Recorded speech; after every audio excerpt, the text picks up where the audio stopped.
విశ్లేషించుకొని గెలిచినా ఓడినా ఇదివరకు ఇచ్చిన మాట ప్రకారం వెంకటగిరి నియోజకవర్గాన్ని అడ్డుపెట్టుకుని ఉంటాను.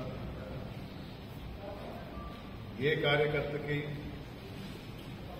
ఇలాంటి ఇబ్బంది అయినా కూడా నేను ముందుంటానని పత్రికాముఖంగా హామీ ఇస్తున్నాను.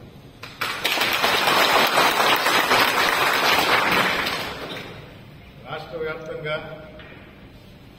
పార్టీ అధినేత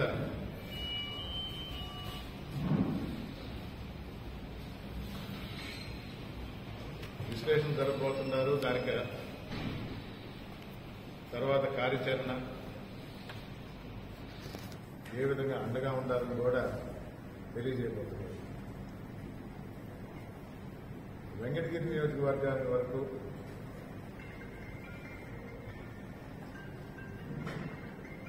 ఈ వారం రోజుల్లోనే ఆ ప్రక్రియ నేను మొదలుపెట్టాను.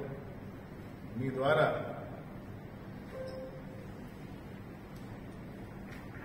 వైఎస్ఆర్ కాంగ్రెస్ పార్టీ అభిమానులకు, నాయకులకు, కార్యకర్తలకు, ప్రజలందరికీ కూడా తెలియజేసేది ఒకటే, వెంకటగిరిని విడిచిపెట్టను, మీకు అండగా ఉంటాను, అందుబాటులో ఉంటాను, ఎప్పటికీ మీ వాడినే మరొకసారి తెలియజేసుకుంటాను. మరిన్ని న్యూస్ అండ్ అప్డేట్స్ కోసం ప్లస్ న్యూస్ ఛానల్ ను సబ్స్క్రైబ్ చేసుకుని బెల్ ఐకాన్ ను ప్రెస్ చేయండి.